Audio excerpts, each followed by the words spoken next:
अमेरिकी राष्ट्रपति Donald Trump की 3 दिनी चीन यात्रा शुरू हो गई है और वो 3 दिन की उनकी यात्रा जो है सिर्फ अकेले नहीं है, उनके बेटे भी हैं, बहू भी है और साथ में हैं अमेरिका के सारे दिग्गज, टॉप टेक दिग्गज जिनको कहना चाहिए,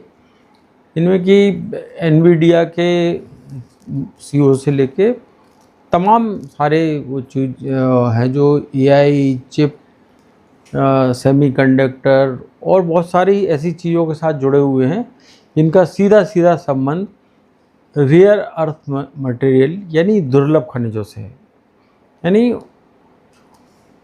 चीन से अमेरिका को इन रेयर मटेरियल की सबसे ज़्यादा ज़रूरत है,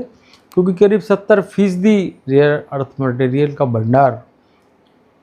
और उसको प्रोसेस करने की क्षमता चीन के पास है। चीन की ज़रूरत क्या है? चीन को दुनिया का सबसे बड़ा ऊर्जा आयातक देश है, यानी कि उसकी डिपेंडेंसी जो चीन पूरा जो तेल की जो वो ज़रूरतों की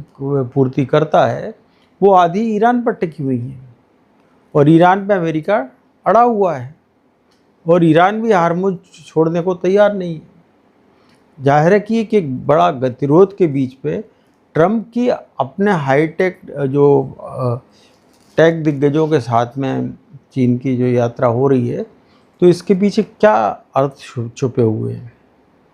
क्या इसके पीछे ये माना जाए कि केवल ये टॉप टेक की कंपनियों की ट्रेड यात्रा है या ट्रंप की ईरान के मामले को लेकर चीन के सामने घुटना टेक यात्रा? अब इन सब पहलुओं को समझने के लिए मित्रों में चीज़ों पर आपको सिलसिलेवार जाना होगा।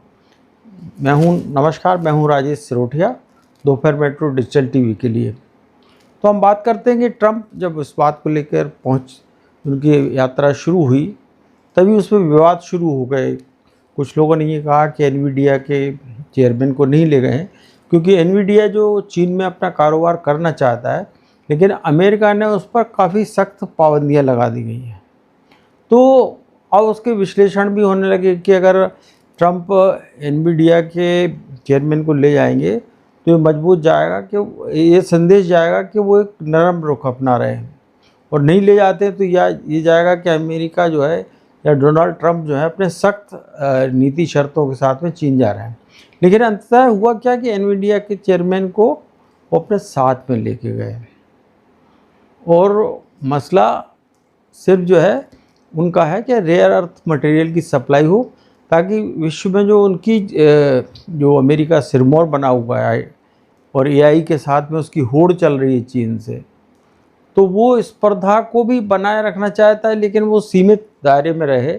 ये ट्रंप शायद ये उद्देश्य के साथ में वहाँ पहुँचे होंगे। लेकिन चीन की अपनी समस्या है कि अगर आप चीन में कोई समस्या अपनी तलाश रहे हैं, समस्या का हल तलाश रहे हैं, तो चीन भी जो है अमेरिका के साथ में अपनी समस्याओं का हल तलाशेगा। यही जो दो देशों के बीच में जब वार्ताएं होती हैं, कूटनीतिक वार्ताएं होती हैं, उनका लबोलुआब यही होता है। जाहिर है चीन चाहता है कि आप ईरान के में की गई अपनी जो सैनिक नाकाबंदी है उसको ख़त्म करो, और ताकि चीन ही नहीं जो साउथ एशिया के जो बहुत सारे देश जो चीन पर डिपेंड हैं, निर्भर हैं तेल के लिए, गैस के लिए, या यूरोप के देश भी उस पर निर्भर हैं और जो मजबूर हैं रशिया यूक्रेन युद्ध के कारण और फिर ये ईरान के संकट के कारण अमेरिका से महंगी दरों पर तेल और गैस खरीदने के लिए। तो ये दुनिया सबके लिए ज़रूरतों का वो सामान है। तो जाहिर सी बात है कि चीन जो है ईरान के मामले में ट्रंप को कदम पीछे खींचने के लिए मजबूर करेगा, यदि वो उनसे रेयर अर्थ मटेरियल को चाहिए तो। अपने जो हाईटेक इंडस्ट्रीज़ हैं उनको चलाए रखना है, तो उसको हमें चीन की शर्त को मानना पड़ेगा। चीन की दूसरी एक और शर्त है, बात यही नहीं रुकती, और वो उन्होंने ट्रंप के साथ बातचीत शुरू करने के पहले ही शी जिनपिंग जो राष्ट्रपति हैं चीन के, उन्होंने स्पष्ट कर दिया कि ताइवान के मामले को बहुत गंभीरता से सुलझाया जाना चाहिए, और इसको समय रहते अगर नहीं सुलझाया गया तो ये जो है जो तनातनी या कोल्ड वार चल रहा है वो एक संघर्ष में या जंग में तब्दील हो सकता है। माने अब ये ईरान के मोर्चे से तो अमेरिका किसी तरह बाहर पिंड छुड़ाने की कोशिश में लगा हुआ है। उधर जी जिनपिंग ने वार्ता शुरू करने के पहले ही ये कह डाला है कि आप जो है भैया ताइवान का मामला भी जो मसला सुलझा लीजिए, क्योंकि ताइवान ने अभी हाल ही में 10,000 अरब डॉलर का जो है हथियार अमेरिका से ख़रीदने की बात कही है। और जाहिर सी बात है कि ताइवान ने वो चीन से अपनी सुरक्षा के लिए की है, जबकि जो ईरान युद्ध की जो साइड इफ़ेक्ट के रूप में सामने आए हैं,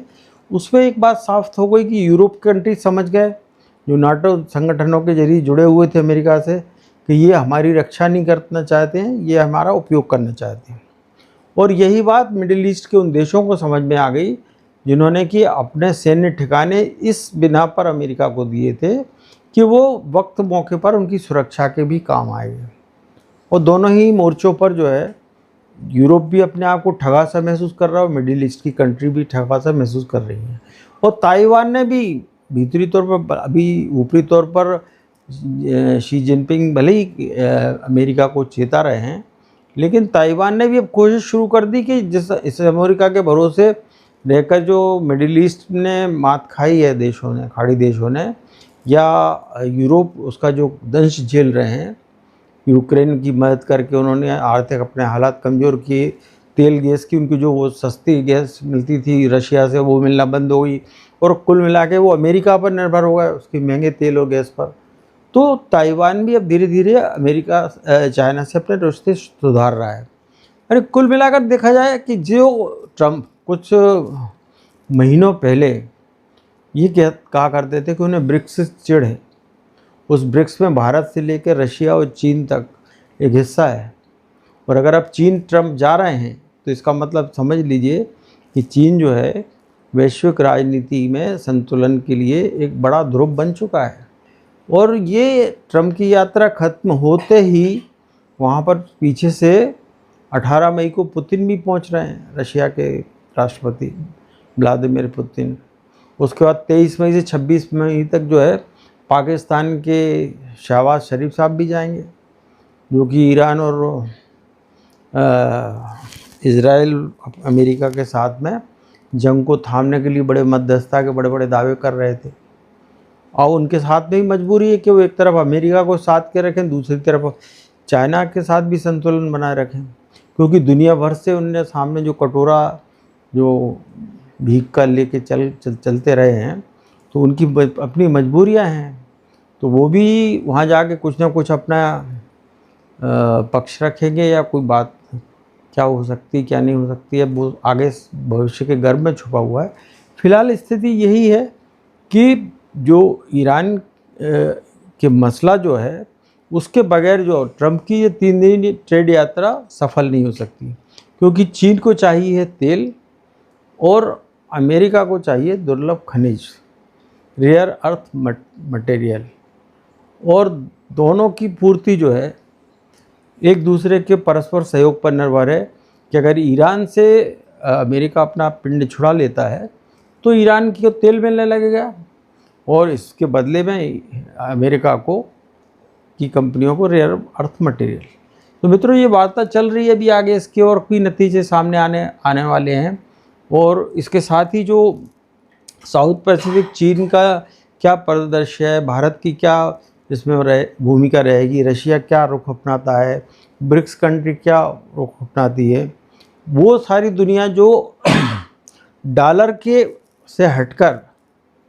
दूसरी अपनी व्यवस्था, चाहे वो क्रिप्टो करेंसी हो या अपनी खुद की मुद्रा है, उसमें व्यापार कारोबार में बढ़ावा दे रहे हैं, यानी कि डॉलर के महत्व को कम करने की कोशिश कर रहे हैं। तो इन सब के नतीजे क्या आएंगे इस 3 दिन की बातचीत के बाद सामने आएगा। फिर पुतिन साहब के साथ बातचीत के बाद अब चीन का क्या रुख होता है उसके सामने आएंगे। ईरान की जंग का क्या हाल होता है वो ट्रंप की इस 3 दिनी यात्रा के बाद